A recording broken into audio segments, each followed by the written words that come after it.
आज आपण मराठी व्याकरणमधला आणखीन एक घटक पाहणार आहोत, ते म्हणजे वाक्यांचे प्रकार. आता वाक्य म्हणजे काय याआधीही पाहिलं आहे. वाक्य म्हणजे अर्थपूर्ण शब्दांचा समूह. अर्थपूर्ण शब्दांचा समूह ह्यालाच काय म्हटलं जातं? वाक्य असं म्हटलं जातं.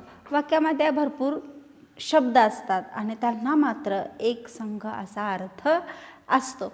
मग ह्या वाक्यांचे देखील प्रकार पडतात, कारण प्रत्येक वाक्याचा अर्थ वेगळा असतो, त्याच्यातील शब्दरचना वेगळी असते. मग त्याच्यावरून काय होतं? त्याचे प्रकार पडतात. मग त्याचे प्रकार, वाक्याचे प्रकार दोन पडतात. तर ते कोणते? तर वाक्याच्या अर्थावरून, वाक्याचा मूळ अर्थ कसा आहे त्या अर्थावरून काही प्रकार पडतात. तर दुसरं, वाक्यात एकच वाक्य नसतं, तर त्याच्यामध्ये आणखीन वाक्य असतात. त्या वाक्यातील विधानांच्या संख्येवरून किंवा वाक्यात असणाऱ्या इतर वाक्यांच्या संख्येवरून सुद्धा काय पडतात? त्याचे प्रकार पडतात. म्हणजे वाक्याचे एकूण दोन प्रकार पडतात. मुख्य दोन प्रकार पडतात, एक अर्थावरून आणि एक त्या वाक्यात असलेल्या विधानांवरून. असे दोन प्रकार पडतात. मग वाक्याच्या अर्थावरून कोणकोणते प्रकार पडत आहेत? तर पहिला प्रकार आहे विधानार्थी वाक्य. आता विधानार्थी वाक्य म्हणजे काय? विधानार्थी वाक्य म्हणजे एकच कर्ता आणि एकच क्रियापद असलेलं वाक्य, ज्याच्यामध्ये आपल्याला पूर्णविराम, पूर्ण विधान झालेलं समजतं. आता ते कसं? आणि शेवटी काय असतो? पूर्णविराम असतो. एक कर्ता आणि एकच क्रियापद असलेलं वाक्य हे विधानार्थी वाक्य असतं. उदाहरण घेऊ. आई तुळजापूरला गेली. मी शिकवत आहे. तुम्ही शिकत आहात. ही फक्त एकच क्रियापद, एकच कर्ता असलेली वाक्य जी साधी विधानं आहेत, त्यालाच विधानार्थी वाक्य असं म्हटलं जातं. त्यातीलच दुसरा प्रकार कुठला? प्रश्नार्थक वाक्य. आपण अर्थावरून, वाक्याच्या अर्थावरून पडणारे प्रकार पाहत आहोत. त्यातील पहिलं बघितलं विधानार्थी. आता आहे प्रश्नार्थक वाक्य. बोलत असताना आपण जर एखाद्याला प्रश्न विचारत असो तर त्याला प्रश्नार्थक वाक्य असं म्हणावं. तसेच ह्या प्रश्नार्थक वाक्याची आणखीन एक काय खूण असेल तर त्याच्या शेवटी हे प्रश्नचिन्ह हे असतं. म्हणजे प्रश्नचिन्ह जर नसेल तरी ते प्रश्नार्थक वाक्य होऊ शकत नाही. त्याच्यासाठी प्रश्नचिन्ह हे असावंच लागतं. आता त्याचं उदाहरण बघू. शाळा केव्हा चालू होणार किंवा सुरू होणार? केव्हा सुरू होणार आहेत? शाळा केव्हा चालू होणार आहेत? आई कधी येणार आहे? म्हणजे इथे काय होतं? प्रश्न विचारला जातो. तुमचं नाव काय? प्रश्न विचारला जातो. तुम्ही कोण आहात? अशा प्रकारचे जे आपण प्रश्न विचारतो त्यालाच प्रश्नार्थक वाक्य असं म्हटलं जातं. आता तिसरा प्रकार आहे उद्गारार्थी वाक्य. उद्गारार्थी वाक्य म्हणजे उद्गार केला जातो. आता त्याच्यामध्ये त्याची ही खूण आहे की उद्गारदर्शक चिन्ह. इथं विस्मयाधिक जास्त करून शब्द वापरले जातात. अबब, केवढी मोठी ही इमारत. म्हणजे इथं आश्चर्य असं दाखवलं जातं. उद्गार काढले जातात एखाद्या वस्तूकडे, एखाद्या गोष्टीकडे, किंवा आश्चर्याचा धक्का बसल्याबरोबर आपल्या तोंडून एखादा शब्द बाहेर पडतो. तो उद्गारवाचक शब्दासह एखादं विधान होतं, त्यालाच उद्गारार्थी वाक्य असं म्हटलं जातं. उदाहरण काय घेतलं आपण? अबब, केवढी मोठी ही इमारत. अबब, हा किती मोठा साप. अशा प्रकारचे म्हणजे आश्चर्याचा धक्का देणारी जी वाक्य आहेत त्यांना उद्गारार्थी वाक्य असं म्हटलं जातं. त्यानंतर चौथा प्रकार आहे होकार दर्शक वाक्य. ह्याला करण रूपी वाक्य देखील असं म्हटलं जातं. करणार्थी वाक्य. ठीक आहे. तर ह्याच्यामध्ये होकार असतो. एखाद्या गोष्टीला आपण दिलेला होकार दर्शविला तर त्याला होकारदर्शक वाक्य असं म्हटलं जातं. उदाहरण घेऊया. मला पपई आवडते. मला पपई आवडते. मला सिनेमा पाहायला आवडतो. मला वाचायला आवडते. म्हणजे आपण इथे होकार, आपल्याला आवडणाऱ्या गोष्टींसाठी दिलेला होकार, किंवा आपण जे बोलत असतो त्याच्यामध्ये आपण जर होकार दर्शवित असेल तर त्याला होकारार्थी वाक्य म्हटले जाते. त्यानंतर आहे नकारार्थी वाक्य. त्याला अकरणार्थी वाक्य असं देखील म्हटलं जातं. त्याचं उदाहरण बघूया. नकार म्हणजे ज्याच्यातून नकार दर्शविला जातो त्याला नकारार्थी वाक्य असं म्हटलं जातं. उदाहरणार्थ, त्यांचा मुलगा मुळीच अभ्यास करत नाही. त्यांचा मुलगा मुळीच अभ्यास करत नाही. इथे नकार आहे वाक्यातून. मला हे जमत नाही, मला हे आवडत नाही. आता म्हटलं मला पेरू आवडत नाही, म्हणजे इथं काय केलं आपण, नकार दर्शवलेला आहे. तर अशा अर्थाने नकारदर्शक वाक्य म्हणजे नकार दर्शविणारं, होकारदर्शक वाक्य म्हणजे होकार दर्शवणारं. एखाद्या वस्तूकडे बघितल्यानंतर उद्गार आपण आश्चर्याने काढतो आणि एक विधान करतो, त्याला उद्गारदर्शक वाक्य. प्रश्न विचारतो तेव्हा प्रश्नार्थक वाक्य. तर सहज एखादं विधान केलं जातं, एकच कर्ता आणि एक क्रियापद असेल ते विधानार्थी वाक्य. म्हणजे ही 5 वाक्य प्रकार हे वाक्याच्या अर्थावरून पडलेत. बघा इथे वाक्याचा अर्थ गृहीत धरलेला आहे. ते फक्त विधानार्थी होतं, होकारार्थी होतं, नकारार्थी होतं का उद्गारार्थी होतं, हे त्या वाक्याच्या अर्थावरून त्याचे प्रकार पडलेले आपल्याला दिसून येतात. त्यानंतर वाक्याचा दुसरा प्रकार कुठला, वाक्यात असणाऱ्या विविध विधानांच्या संख्येवरून काय पडलेला आहे, आता प्रकार पडलेले. आता ते कोणते प्रकार आहेत, तर पहिला प्रकार आहे केवल वाक्य. आता केवल वाक्य म्हणजे काय, ज्या वाक्याचा ऊन, हून, करिता, साठी, असताना, च किंवा त ह्या प्रत्ययांचा वापर केला जातो.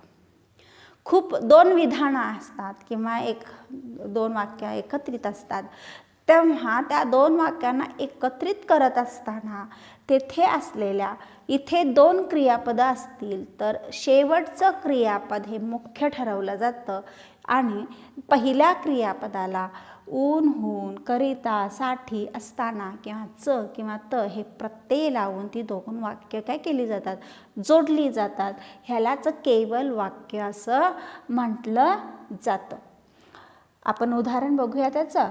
आम्ही जातो आमुच्या गावा. आम्ही जातो, इथे हे वाक्य पूर्ण झालेलं आहे. हां, आमुच्या गावा हे सुद्धा वाक्य पूर्ण झालेलं आहे. हां, आता हे 2 वाक्य आहेत, दोन्ही वाक्य एकत्र आलेली आहेत, ह्यांनाच केवल वाक्य किंवा त्याच्यावरून आपण आणखी काय म्हटलेलं आहे, ऊन, हून, करितासाठी 2 क्रियापद आणि 2 कर्ते आहेत. अशा वाक्यांना काय म्हटलं जातं, केवल प्रयोगी. पण ह्याच्यातील मुख्य एकच क्रियापद ठेवलं जातं, त्याला ऊन, हून, करितासाठी, असता, च, त हे प्रत्यय लावायचे आहेत. त्याचं एक उदाहरण बघूया आपण. मी फरशीवरून चालत होतो, मी पाय घसरून पडलो. आता हे वाक्य कसं करायचे, ह्या वाक्याचं परिवर्तन आपल्याला केवल वाक्यामध्ये करायचं आहे. हां, सांगते. 2 वाक्य आहेत, ती दोन्ही वाक्य आपण एकत्र करायचे.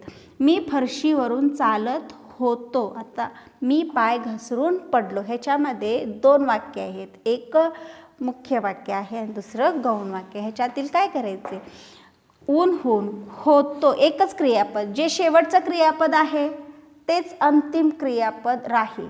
ठीक आहे. आता पहिल्या वाक्यातील जे क्रियापद आहे, आता मी फरशीवरून चालत असताना काय होणार, असताना.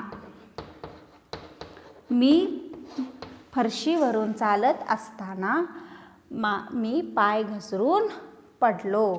काय होतं, मी पाय घसरून पडलो. एकच क्रियापद राहिलं, मधील आपला पूर्णविराम निघून जातो आणि एक वाक्य तयार होतं, त्यालाच केवल वाक्य असं म्हटलं जातं. त्यानंतर दुसरा प्रकार आहे संयुक्त वाक्य. आता संयुक्त वाक्य म्हणजे काय, संयुक्त वाक्य म्हणजे 2 किंवा अधिक वाक्य ही उभयान्वयी अव्ययाने जोडली जातात. आता ती कोणकोणती, उभयान्वयी अव्ययाचे देखील 4 प्रकार आहेत. त्या 4ही प्रकारांचा देखील वापर संयुक्त वाक्यामध्ये केला जातो. आता तो कसा, समुच्चय बोधक अव्यय. समुच्चय बोधक संयुक्त वाक्य कसे असेल, म्हणजे समुच्चय बोधक उभयान्वयी अव्यय कोणकोणती आहेत, आणि, व किंवा शिवाय. आता ह्याचं वाक्य कसं होईल, विजा झाल्या आणि पाऊस पडला. आणि पाऊस पडला, इथे 2 वाक्य आहेत, विजा झाल्या आणि पाऊस पडला. ओके, 2 वाक्य आहेत, पण ही 2 वाक्य एका शब्दाने उभ्यानव्य अव्ययाने काय केलेलं आहे, जोडलं गेलेलं आहे.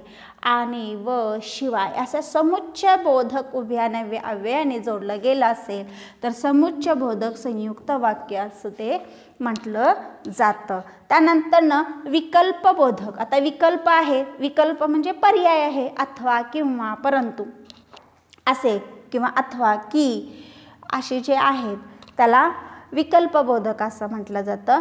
आता उदाहरण घेऊया म्हणजे तुमच्या लक्षात येईल. तू ये अथवा मी येतो.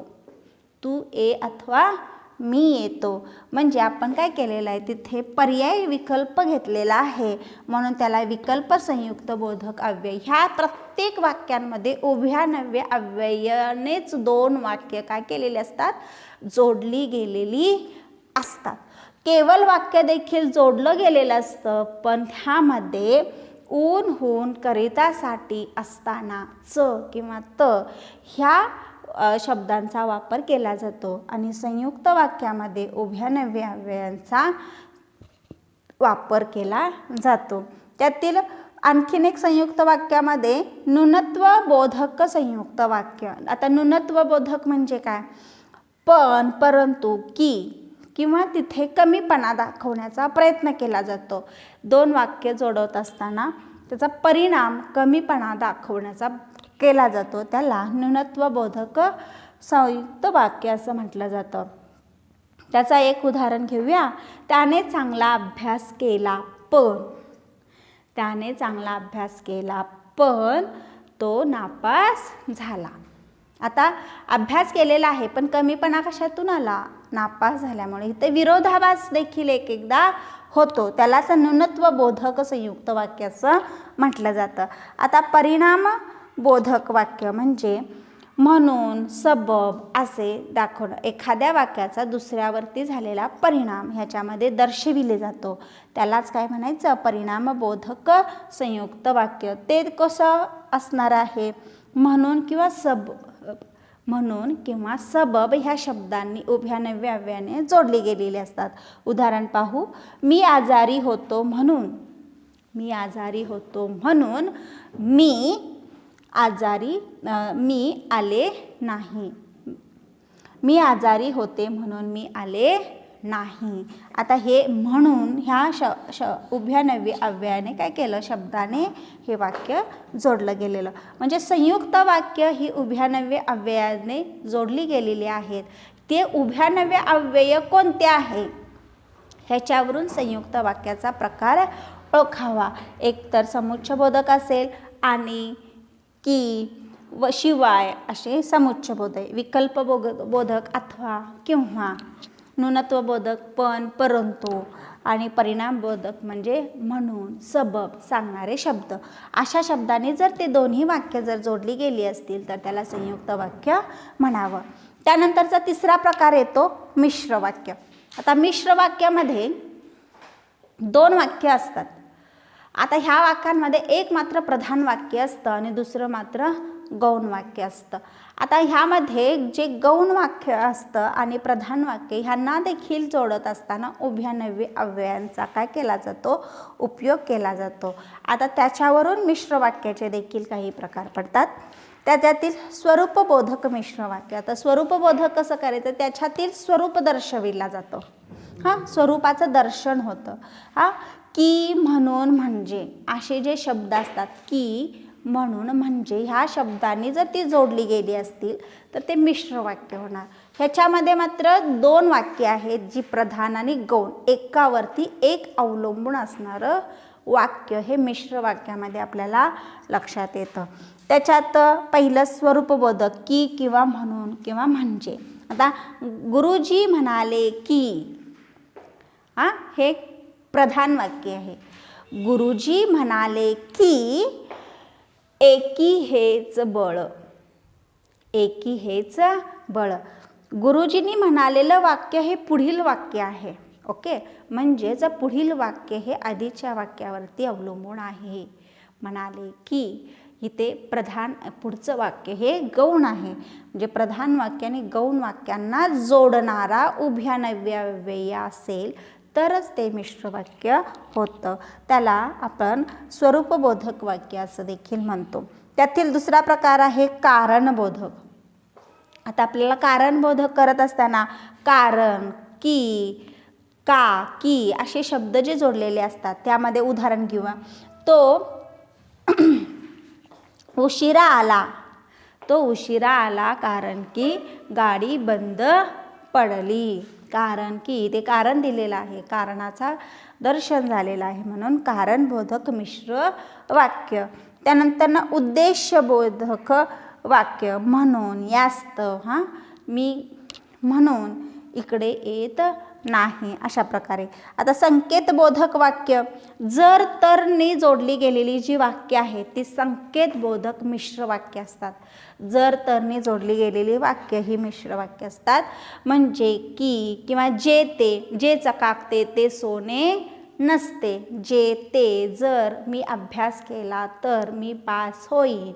जर मी व्यायाम केला तर शरीर बळकट होईल. म्हणजे जर तरने याच्यामध्ये पण प्रधान. जर व्यायाम केला, व्यायाम करणं हे प्रधान वाक्य झालं आणि त्याचा परिणाम पुढे होतो, म्हणजे शरीर बळकट होणं हे गौण वाक्य.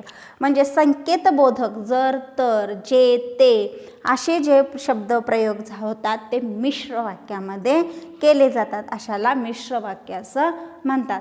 म्हणजेच आपण एकूण वाक्याच्या प्रकारांमध्ये अर्थावरून आणि विधानांच्या संख्येवरून असे प्रकार पाहिले. त्याचबरोबर वाक्याचे आणखीन काही प्रकार पडतात, ते त्या क्रियापदाच्या अर्थावरून पडले जातात. तर ते कोणकोणते आहेत? तर पहिलं आहे स्वार्थी वाक्य. तर स्वार्थी वाक्य म्हणजे काय? त्याच्यात स्वार्थ आहे असं नाही, तर तिथे काळाचा बोध होतो. काय होतो? काळाचा बोध होतो. म्हणजे मी कालच आले, मी शाळेत गेले, तो आला, मी गेले. म्हणजे ते जाणे, जो क्रियापदाचा काळाचा बोध होतो त्याला स्वार्थी वाक्य असं म्हटलं जातं. आज्ञार्थक वाक्य म्हणजे आज्ञा करणारं वाक्य. तर आज्ञा काय आहे? मुलांनो शांत बसा. इथे काय आहे? आज्ञा आहे. म्हणून आज्ञार्थक वाक्य हे क्रियापदाच्या अर्थावरून पडणारे वाक्यांचे प्रकार आहेत. त्यानंतर कुठं? विद्यार्थी वाक्य. विद्यार्थी वाक्यामध्ये शक्यता, इच्छा, कर्तव्य हे दर्शविले जातात. म्हणजे उदाहरण घेऊ. आज लॉटरी लागावी. आज लॉटरी लागावी. इथे इच्छा आहे. आज पाऊस पडावा. ही काय आहे? इच्छा आहे. अशा प्रकारची जी आहेत वाक्य त्याला विद्यार्थी वाक्य असे म्हटलं जातं. आणि चौथा प्रकार आहे संकेतार्थ वाक्य. संकेतार्थ वाक्य म्हणजे इथे सुद्धा जर तरचा वापर केला जातो. तर जर सुरक्षा पाळाल तर कोरोना टाळाल. जर सुरक्षा पाळाल तर कोरोना टाळाल. अशी जी वाक्य असतात जिथे संकेत दर्शविला जातो, संकेत आहे तिथे, तेथे संकेतार्थ वाक्य असं म्हटलं जातं. म्हणजे क्रियापदाच्या अर्थावरून देखील वाक्याचे प्रकार पडतात. तर अशा रीतीने वाक्यांचे आपण 3 प्रकार बघितलेत. मुख्य 2 प्रकार आहेत अर्थावरून, विधानावरून, आणि तिसरा प्रकार आहे क्रियापदाच्या अर्थावरून.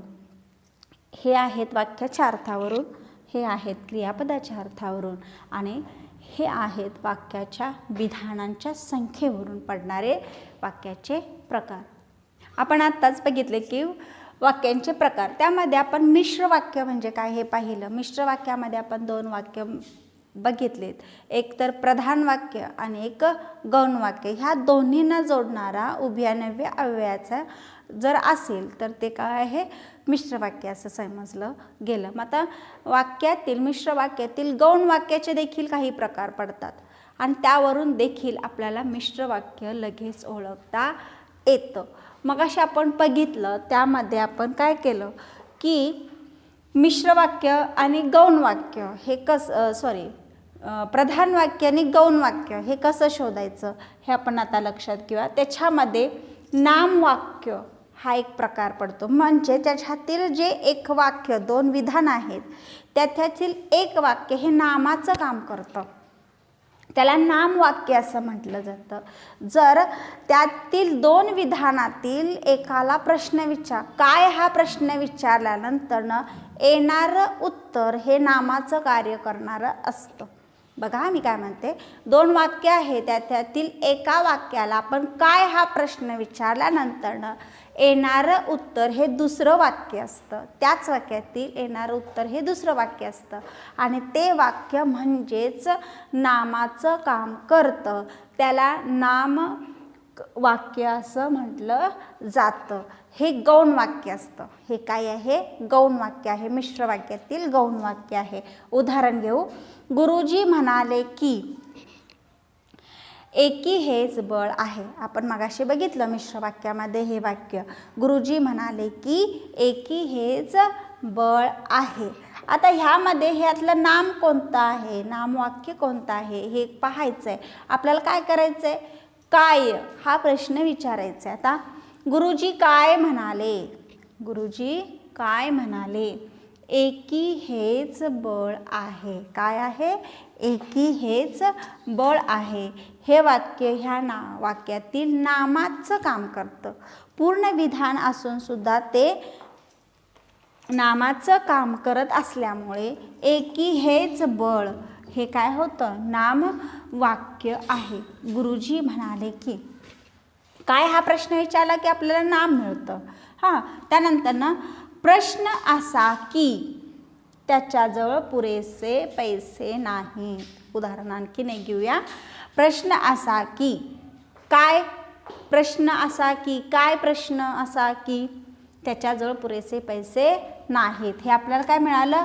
उत्तर मिळालं. म्हणजे हे ह्या वाक्यातील नामाचं काम करत असल्यामुळे ह्याला नामवाक्य असं म्हटलं जातं. हे मिश्र वाक्यातीलच प्रकार आहेत. मिश्र वाक्याच्या गौण वाक्याचे प्रकार आहे. मिश्र वाक्यामध्ये जी गौण वाक्य आहेत त्याचे प्रकार आहेत.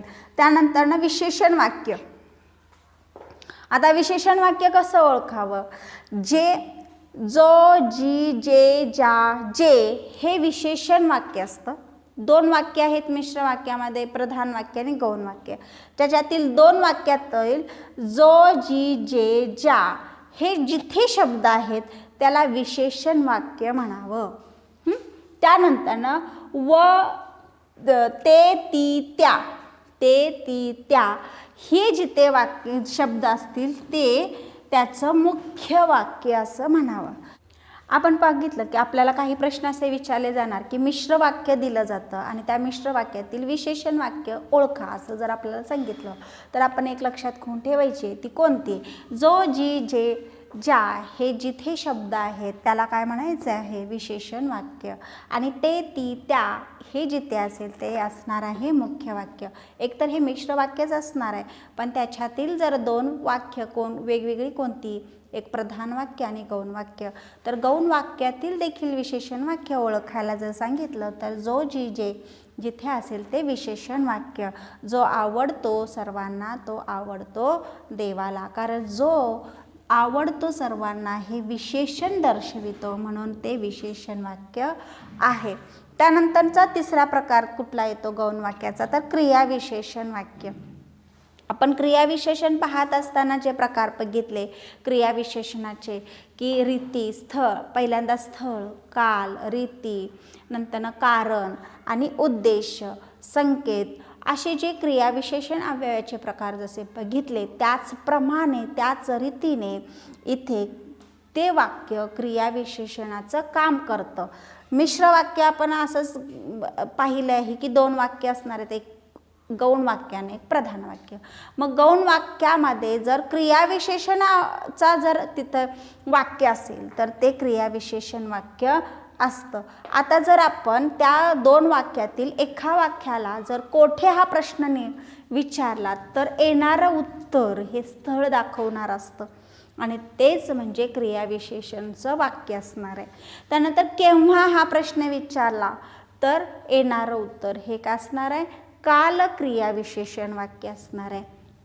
जर त्या वाक्यामध्ये रीती दाखवली, जर तर असे जर विचारलं, अट असेल, जसे तसे अशी रीती दाखव, जसे कराल तसे, अशा प्रकारचे जे वाक्य असतील, म्हणजे रीती त्या वाक्यातून आपल्याला लक्षात आली तर ते रीती क्रियाविशेषण वाक्य असेल. आणि नंतरनं त्याच्या हातीमध्ये जर अट असेल, जर तर, मगाशी आपण मिश्र वाक्यामध्ये आपण बघितलं, जर तर, जर मी अभ्यास केला तर पास होईल, असं मिश्र वाक्य होतं. मग आता जर तरचा वापर केलेलं जे वाक्य आहे ते काय असणार आहे? क्रियाविशेषण वाक्य असणार आहे. त्यानंतरनं म्हणून किंवा कारण किंवा संकेत दर्शविणारे वाक्य देखील क्रियाविशेषण वाक्य ही असतात. हे तिन्ही प्रकार कुणाचे आहेत? तर एक तर गौण प्रकाराचे आहेत. गौण प्रकार कुणाचा आहे? मिश्र वाक्याचा आहे. मिश्र वाक्यातील गौण प्रकार आहे. गौणामधीलच हे 3 प्रकार आहेत. कारण गौण वाक्य कोणतं हे जेव्हा आपल्याला समजेल तेव्हा त्याचा मुख्य प्रकार देखील आपल्याला सहजरित्या समजू शकतात. यानंतर आपण तसेच वाक्यांचे रूपांतरित कसं आणि एकमेकांशी परस्पर संबंध कसा आहे ते पाहू. आता आपण जे वाक्याचे प्रकार पाहिले त्या एकमेकांशी असलेला परस्पर संबंध किंवा वाक्याचं रूपांतर कशाप्रमाणे करायचं हे देखील पाहूया. पहिलं घेऊया आपण प्रश्नार्थक वाक्य आणि विधानार्थी वाक्यांचा परस्पर संबंध किंवा परस्पर परिवर्तन कसं होतं. प्रश्नार्थक वाक्य दिलं असता त्याचं विधानार्थी वाक्य तयार करायचं. ह्याच्यामध्ये प्रश्नार्थक वाक्य जेव्हा असेल त्याचं येणारं उत्तर हे जर नकारार्थी प्रश्नार्थक असेल तर होकारार्थी वाक्य विधानार्थी होतं. आणि जर विधानार्थी वाक्य जर प्रश्नार्थक असेल तर नकारार्थी हे विधानार्थी वाक्य होतं. म्हणजे उलट प्रक्रिया इथे आपल्याला दिसून येते. उदाहरण घेऊया आपण. आम्ही तुमचे उपकार कसे विसरू. इथे प्रश्न विचारलाय, आम्ही तुमचे उपकार कसे विसरू. हे आता होकारार्थी वाक्य आहे. प्रश्नार्थक वाक्य पण ह्याच्यामध्ये होकार आहे. आता ह्याचं कसं होणार? विधानार्थी वाक्यामध्ये रूपांतर होत असताना नकारार्थी वाक्य बनणार. म्हणजे कसं होणार? आम्ही तुमचे उपकार मुळीच विसरणार नाही. अशा प्रकारे अर्थ कायम राहतो पण नकारार्थी वाक्य नाही, नको अशा प्रकारची निर्माण होतात. आणखीन एक उदाहरण घेऊया. मुलाच्या अभ्यासाची काळजी नको का. आता इथे नकारार्थी वाक्य, प्रश्नार्थक वाक्य हे नकारार्थी आहे. मुलांच्या अभ्यासाची काळजी नको का. आता विधानार्थी वाक्य होत असताना ते कसं होणार? होकारार्थी वाक्य होणार. म्हणजेच मुलांच्या अभ्यासाची काळजी घ्यायला हवी, इथे नको येणार नाही. म्हणजे मुलांच्या अभ्यासाची काळजी घ्यायला हवी हे होकारार्थी विधानार्थी वाक्य झालं. त्यानंतर आणखीन एक वाक्य घेऊ. रत्नागिरी हापूस सर्वांनाच आवडतो. आता इथे विधानार्थी वाक्य दिलेलं आहे ते पण कोणतं? होकारार्थ, सर्वांनाच आवडतो. आता प्रश्नार्थक वाक्यामध्ये आता ह्याचं रूपांतर करत असताना कसं होणार? ते नकारार्थी होणार, मात्र अर्थ बदलला जाणार नाही. कसं होणार मग? रत्नागिरी हापूस कोणाला आवडत नाही, म्हणजेच तो सर्वांना आवडतो. अशा प्रकारे प्रश्नार्थक वाक्य दिला असता विधानार्थी वाक्यामध्ये त्याचं रूपांतर करावं. त्यानंतर जर उद्गारार्थी वाक्याचं विधानार्थी वाक्य कसं करावं? उद्गाराच्या वाक्यामध्ये आपल्याला एक गोष्ट असते की त्याच्यात उद्गार चिन्ह असतो किंवा उद्गार विस्मयासारखे शब्द देखील असतात. काय, किती, कोण असे उद्गार दर्शवणारे शब्द असतात. ते पहिल्यांदा काढून टाकावे. कधी? जेव्हा उद्गारवाचक वाक्याचं विधानार्थी वाक्य करत असताना असे शब्द काढून टाकावे. तसंच उद्गारवाचक चिन्ह देखील असेल तर तेही काढून टाकावं. तसंच जे उद्गारवाचक शब्द आहे त्या शब्दासाठी आपल्याला काही विधानार्थी शब्द देखील वापरायचे आहेत. आता ते कोणकोणते? जर सुंदरता दाखवण्यासाठी असेल तेव्हा अत्यंत, असे शब्द वापरावा. एखाद्या खूप उंच किंवा खोलीसाठी असेल तर खूप असे शब्द वापरावे. गर्दीसाठी असेल, वेगासाठी असेल तर फार असे शब्द वापरावे. म्हणजे आश्चर्य जे दाखवणार आहे ते साधा विधानार्थी शब्द वापरावा त्या शब्दांऐवजी. आपण उदाहरण बघू. आहा किती सुंदर चित्र आहे. आता आहा येथे काय आहे? आश्चर्य आहे आणि उद्गारवाचक चिन्ह. आपण ते विधानार्थी वाक्य करत असताना ते चिन्ह काढून टाकायचं आहे आणि त्याबद्दल येणारा शब्द वापरायचा आहे. कसं? हे चित्र अत्यंत सुंदर आहे. अत्यंत म्हणजे त्याची अत्यंत, सुंदर हा शब्द वापरला. अत्यंत सुंदर आहे म्हणजे त्याची सुंदरता दाखवली. ही कशी? कोणत्या शब्दात? अत्यंत. आपल्याला इथं आश्चर्य आहे म्हणजे ते खूपच सुंदर असणार आहे. त्यासाठी आपण शब्द कुठला वापरला? अत्यंत सुंदर आहे. त्यानंतर मी मुख्यमंत्री झालो तर, मी नदी झालो तर, मी पक्षी झालो तर, असे सुद्धा उद्गारवाचक विधानं असतात. उद्गारवाचक वाक्य असतात आणि त्याचा विधानार्थी वाक्यामध्ये रूपांतर करायला सांगितलं असतं. आता ह्याच्यामध्ये काय असतं? इच्छा प्रकट असते. अशा वाक्यांमध्ये इच्छा प्रकट असते. त्यामुळे आपण काय करायचं आहे? तीच इच्छा विधानामध्ये प्रकट करायची आहे. मी मुख्यमंत्री झालो तर हे उद्गारवाच्य वाक्य विधानार्थी वाक्यामध्ये कसं परिवर्तन होणार? मला मुख्यमंत्री होण्याची इच्छा आहे. इथे इच्छाच दाखवलेली आहे. इथे विधानामध्ये ती इच्छा प्रकट केलेली आहे. अशा प्रकारे उद्गारवाच्य वाक्याचं विधानार्थी वाक्य देखील केलं जातं. त्यानंतर होकारार्थी वाक्याचं नकारार्थी वाक्य कसं रूपांतर करायचं? ह्यामध्ये देखील त्याच्या अर्थाला कुठल्याही प्रकारचा बाधा घालायची नाही आहे. अर्थ बदलायचा नाही आहे. त्याच्याऐवजी त्याचा विरुद्धार्थी शब्द वापरायचा. तो कसा? उदाहरण घेऊया. अमेरिका श्रीमंत राष्ट्र आहे. अमेरिका श्रीमंत राष्ट्र आहे. आता हे होकारार्थी वाक्य. आता ह्याचं आपल्याला नकारार्थी वाक्य करत असताना आपल्याला त्याच्या कुठल्याही अर्थामध्ये बदल करायचा नाही आहे. मात्र विरुद्धार्थी शब्द वापरून ते आहे तसं नकारार्थी वाक्य तयार करायचं आहे. अमेरिका गरीब राष्ट्र नाही आहे. एक तर श्रीमंत राष्ट्र आहे म्हणजे गरीब नसणारच आहे. म्हणजे आपण काय केला? श्रीमंतचा गरीब हा विरुद्धार्थी शब्द वापरला गेला. म्हणजे अमेरिका हे गरीब राष्ट्र नाही आहे. त्यानंतर मला मुलीच आहेत. मला मुलीच आहेत. ह्या वाक्यामध्ये आता मुलीच आहेत म्हणजे मुलगा नाही आहे. म्हणजे मला मुलगा नाही. अशा प्रकारचं नकारार्थी वाक्य देखील आपण करू शकतो. म्हणजे होकारार्थी वाक्याचं नकारार्थी वाक्य करत असताना वाक्याचा अर्थ बदलायचा नाही आहे. विरुद्धार्थी शब्द वापरायचा. उद्गारार्थी वाक्याचं विधानार्थी वाक्य करत असताना त्याच्यातील उद्गार चिन्ह काढून टाकायचे आणि जे उद्गारवाचक शब्द आहेत तिथे साधे विधानार्थी शब्द वापरावेत. नंतर प्रश्नार्थक वाक्याचे विधानार्थी वाक्य करत असताना जर प्रश्नार्थक वाक्य जर नकारार्थी असेल तर विधानार्थी वाक्य हे होकारार्थी होईल आणि जर प्रश्नार्थक वाक्य हे नकारार्थी असेल तर विधानार्थी वाक्य हे होकारार्थी होईल. अशा प्रकारे आपण वाक्यांचे परिवर्तन देखील लक्षात ठेवू शकतो. तर अशा प्रकारचीच वाक्य आपल्याला परीक्षेमध्ये जास्त प्रमाणात विचारली जातात.